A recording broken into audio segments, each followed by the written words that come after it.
Hi, welcome to my channel, Reader Woman, and my name is Judy. Let's talk books. In particular, book, P.G. Wodehouse's Heavy Weather. I watched the 1995 TV adaptation that was shockingly good. I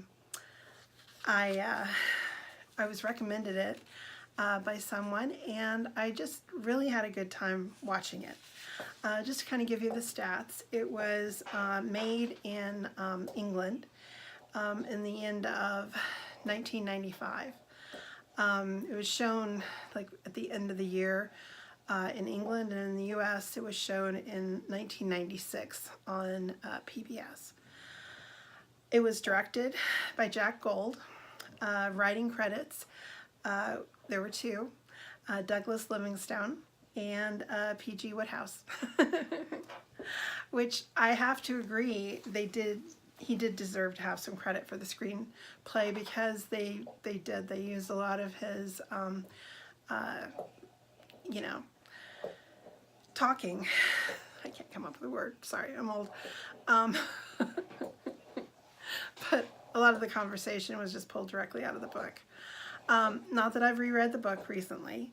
I looked it over, but I haven't read it word for word. The cast was Peter O'Toole as Lord Emsworth. I thought he was brilliant. I read a review at the time who thought he was brilliant, but like he was an alien. I'm not sure I totally agree with that. I thought that he brought a very unusual take on Lord Emsworth. He was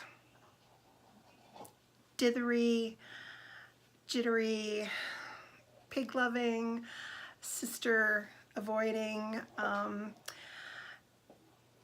and he would just start a sentence and not be able to go anywhere, and all you wanted to do was help him out to come up with the right word for him. I thought he was charming. I really did. I in no way thought that I was going to like him as Lord Emsworth. I really was surprised at how great of an actor he is, or he was, but his work lives on. So, and this is one that, you know, hopefully somebody will do something with. Judy Parfitt was starring as Lady Constance, his sister. You know, I was watching it and it was just driving me crazy. I recognized that voice. And I looked her up, and lo and behold, I did. She is on Call the Midwife, and she stars as Sister Monica Joan. And such a dithery, almost kind of Lord Emsworth type of character, deeper, you know, not really, but in the sense that, you know, very profound things come out of her mouth in ways that you don't expect them to. Richard Briers starred as Honorable Galahad Threepwood. I thought he did a great job.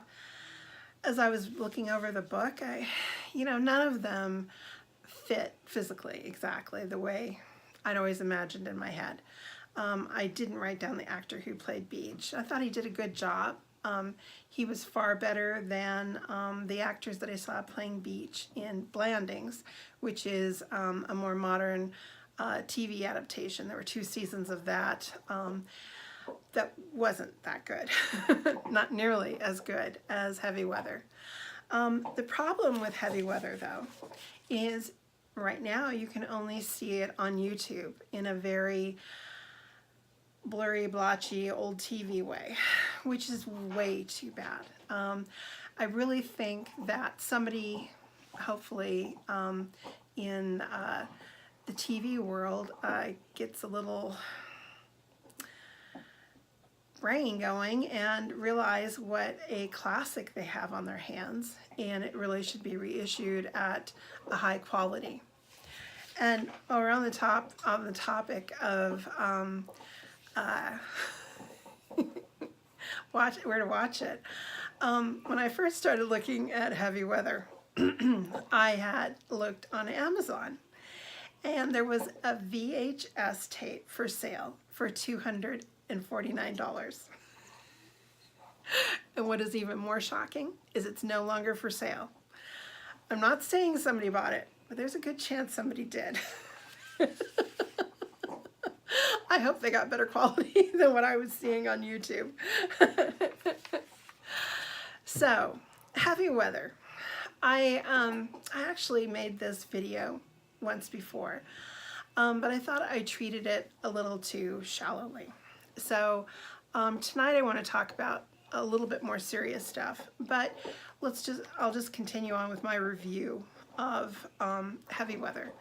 I thought they did a great job. The characters just sprang to life, and for the first time, having watched the 2 seasons of Blandings, where the lovers were interchangeable and you really didn't care a damn thing about them. With this one, you did. You cared about the lovers. Pretty little Sue, who was Galahad's love of his life, Dolly Henderson, it's her daughter, who's also on the boards of, as a showgirl. Ronnie Fish is just a fish. I mean, he's kind of, but she loves him and you care. I mean, he is a jealous boyfriend, and so he gets very upset when he kind of finds out that Lord Emsworth, current secretary, Monty Bodkin, used to date. In fact, they were once engaged. I don't know if he ever actually learns that. Yeah, I thought that the lovers were really sweet. They were all great. The sisters, you just kind of go, holy crud, I don't want a sister like that. And then you had the publisher, I've forgotten his name. And then, of course, the neighbor, Parslow, and all the other characters, including the Empress of Blandings. They just brought it to life in a fun, silly, but entertaining way. Well done, because it's hard to do. The review I was reading about it, that was back in '96, they were saying how hard it is to bring Wodehouse's works to life.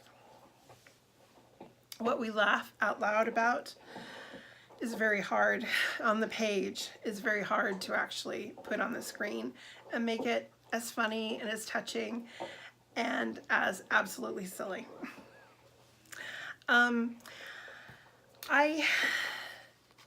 I mentioned having seen each one of those back to back, I fell in love with the Empress in Blandings. She was this beautiful white pig with this most amazing shape. I'd never seen a pig quite like her before. In heavy weather, the Empress was played by a pig of a darker complexion, which was fine, but I don't know. She was just like a little pig angel in the two seasons that I watched her. Although, as I reported, sad to say, she is no longer with us. And the other thing I thought that they may have gone just a little too cheap on was the pigsty. In Blandings, it was more in order of Blandings Castle. With heavy weather, it kind of looked like a little kid's kit or something. It wasn't as well done. Minor, very, very minor. Then, what kind of struck me is, this was written in the book was written in 1933, which it's still kind of based in the 1920s, that, whole flapper era, which is fine.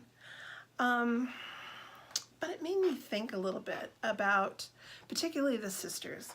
You had both Lady Constance, I'm sorry, my friend is being heard from too, and also Lady Julia Fish, her sister, who are seriously unpleasant ladies. They are just not, sorry,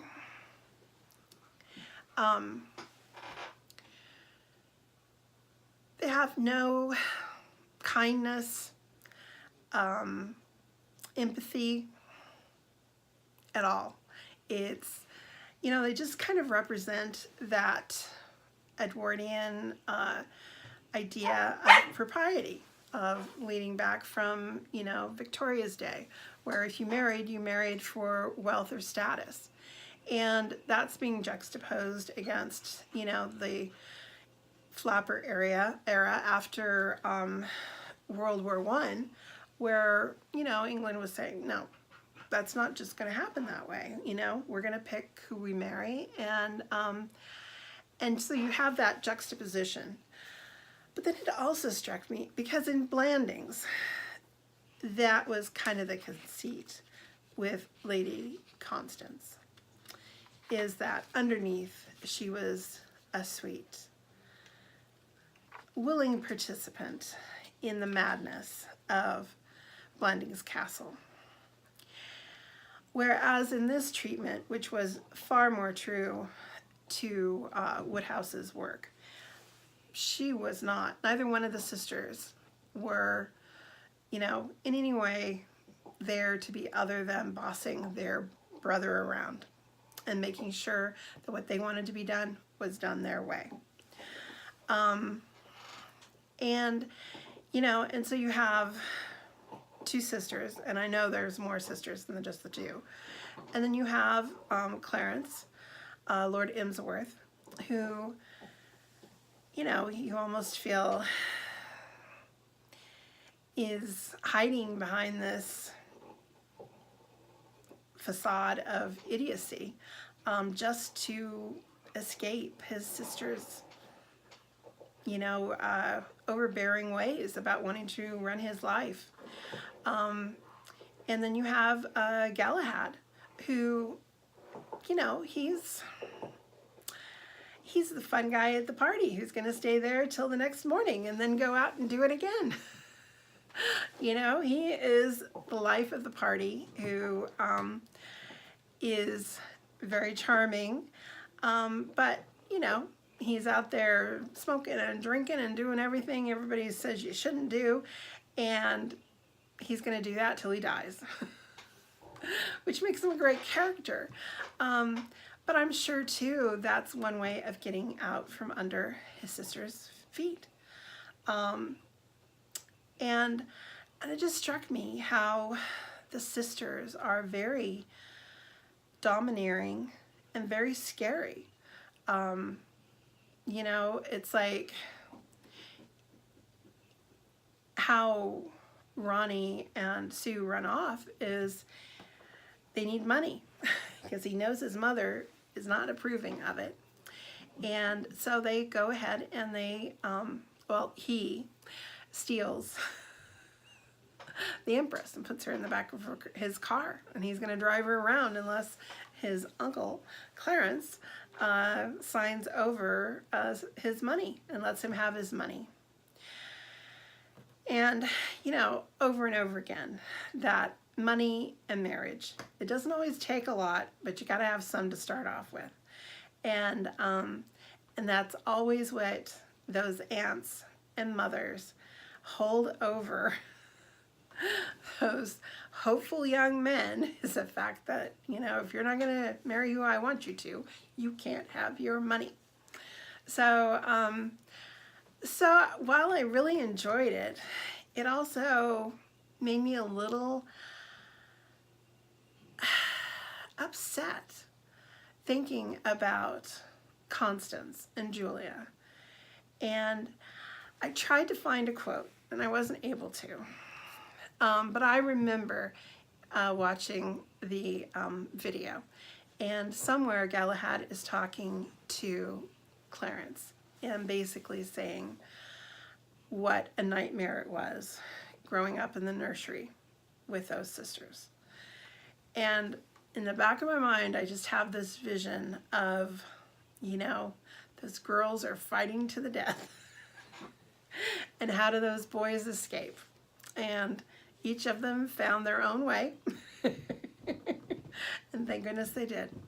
Anyways, I hope you check out the YouTube video. I may leave a link below. It was kind of an odd thing. It showed it twice, so even though it says it's over 2 hours, it is not. And it's well worth watching, and it is far better than you think it's going to be. It was just a delight. I just wish it had been better visuals. I wish it had been clearer and sharper, and I know it would have been a much more fun experience. But anyways, it was still a great watch and a great read. I will be back later and we'll talk books. Bye.